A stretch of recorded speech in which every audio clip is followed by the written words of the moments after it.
On Thursday, December 29, 2011, Samoa and Tokelau stepped west into the future across the international dateline.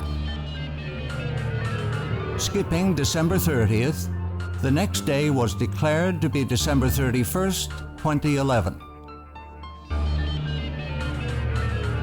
The move was purely for economic convenience. Samoa has close trading ties with Australia, New Zealand, and China. Being one day behind their closest neighbors cut 2 days, Monday and Friday, from each work week.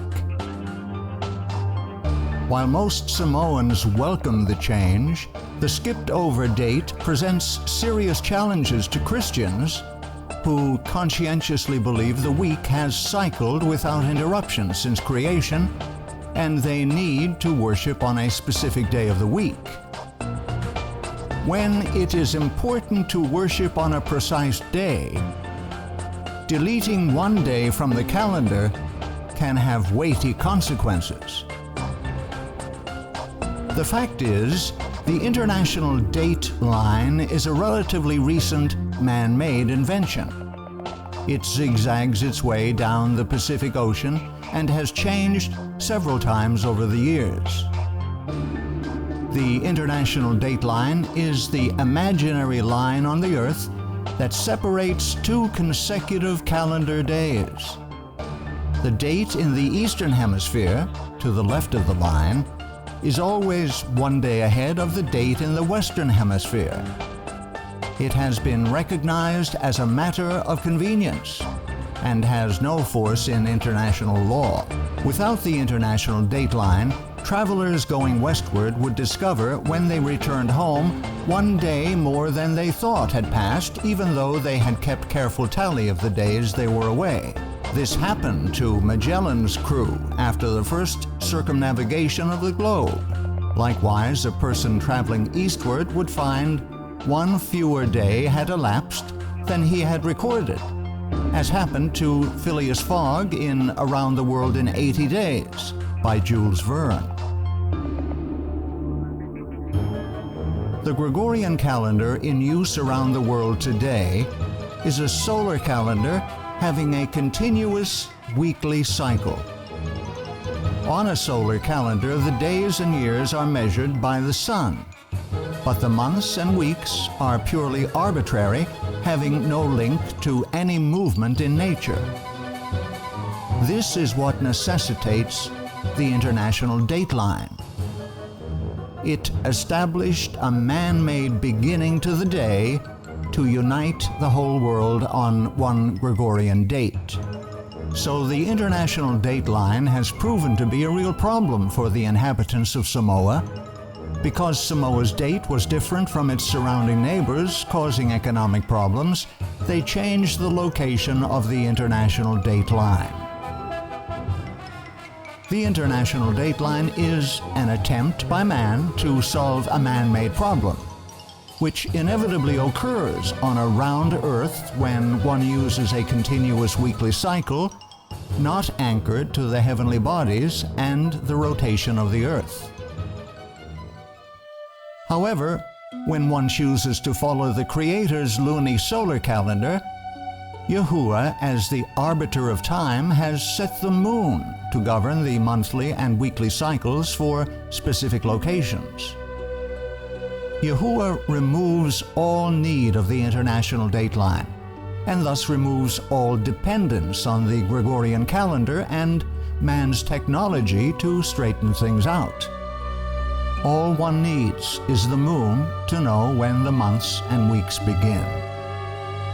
It is widely believed the continuously cycling week in use today has come down uninterrupted from creation via Noah and his sons. The fact this is not true is demonstrated when we consider the various waves of immigration that took place after the flood. When Noah's descendants emigrated from the mountains of Ararat, some moved to the east, others to the west. If a tribe of seventh-day Sabbath-keeping Shemites moved to the east towards the rising sun, Eventually, several years later, they would come to a point halfway around the world. Being Sabbath keepers, they would have kept very careful track of time. Let us say, just for this example, they had used a continuous weekly cycle, as the world does today. Due to the rotation of the earth and the fact they moved towards the rising sun, once they reached the far side of the world, they would be 12 hours ahead of their original starting point at Ararat. Now consider that a tribe of seventh-day Sabbath-keeping Japhethites also moved from Ararat. This tribe, however, moved to the west, following the setting sun. Being Sabbath keepers, they also would have kept a careful track of time. Again, for the sake of illustration, let us say they too used continuously cycling weeks. A few years later, upon arriving at the same point on the other side of the world occupied by the tribe of Shemites, who moved east, the tribe of Japhethites, who moved west, would be 12 hours behind the time at Ararat. The two tribes, one having gone east, the other west, would discover they were a full 24 hours apart. This would not be due to either group losing track. Rather, it is simply a function of the rotation of the earth that when one group travels east, they travel ahead of the daylight, while the group that travels west travels backward into the night that comes before the day. So which group is correct? The answer is, if they had been using a continuous weekly cycle, they would both be correct, which is not possible. And herein lies the crux of the problem. This conundrum actually proves the ideology of continuously cycling weeks from the days of creation to be absolutely false. As people spread out and populated the world in the centuries following the flood, they took with them the method of timekeeping used by Adam and his descendants, which was brought down through the flood by Noah and his sons. This method of timekeeping, established by Yahuwah at creation, was the lunisolar calendar. Unlike the solar Gregorian calendar, which uses only the sun for marking time in days and years, the lunisolar calendar uses both the sun and the moon for time calculation. Like the solar Gregorian calendar, the lunisolar biblical calendar uses the sun to measure days and years. Unlike the solar calendar, however, the lunisolar calendar uses the moon for regulating months. This, in turn, keeps track of the 7-day weeks because the weekly cycle restarts with each new moon. The result is, if two tribes moved away from Ararat, one to the east, the other to the west, and encountered each other a few years later on the other side of the world, they would both be 12 hours different from their original starting point at Ararat, but they would not be 24 hours apart from each other. As each tribe moved, they would keep track of time by watching the moon. As the tribes moved closer together on the far side of the world, their observation of the moon would also draw closer and closer together, so that when they finally met, they would both be as at the beginning of their journey, on the same day and the same date. Here is seen the beauty and symmetry of the heavenly system of timekeeping. At creation, Yahuwah specified the lights, plural, in the heavens were to be used for marking the passage of time, as well as noting the time for all religious observances. And Yahuwah said, "Let there be lights in the firmament of the heaven to divide the day from the night, and let them be for signs, and for seasons, and for days and years. The word seasons comes from the word moed. This is a word widely used to refer to all religious gatherings. In fact, all of the feasts listed in Leviticus 23, the first of which is the seventh-day Sabbath, are also called moedah, the plural of moed.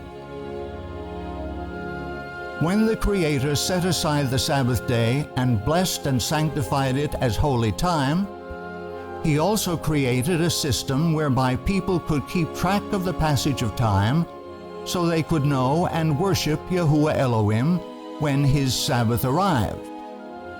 It took both sun and moon to create this perfect system of timekeeping. As the anchor to the months and the weeks, the moon regulates time accurately, no matter where you are on earth. Thus, were a tribe of Shemites to move east, and a tribe of Japhethites move west and reunite a few years later, they would be united on the same weekly schedule because the basis for their weekly count is anchored in the heavens. It is not grounded on any man-made institution. Scripture explicitly states that the moon was created to mark the passage of time. He created the moon for seasons, moedah.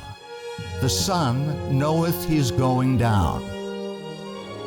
Because the modern weekly cycle has no ties to anything in nature, problems arise that do not exist in the lunisolar calendar of creation. Specifically, the need for an arbitrary international dateline. A continuous weekly cycle anchored to nothing in nature is a man-made institution. The international dateline is simply a man-made solution to a man-made problem. On the counterfeit pagan papal calendar, months are arbitrary and dates have an artificial starting point at the international dateline, itself arbitrary and movable. Only on the biblical calendar are months and dates anchored to the lights in the heavens, which were given by Yahuwah for the express purpose of regulating time. Yahuwah's calendar, using the combined action of the sun and the moon for marking the passage of days, weeks, months, and years, will stand forever. It forms an integral part of the very structure of the heavens. It can be witnessed and used by everyone on earth and accurately regulates time and holy days. It shall be established forever, like the moon, even like the faithful witness in the sky.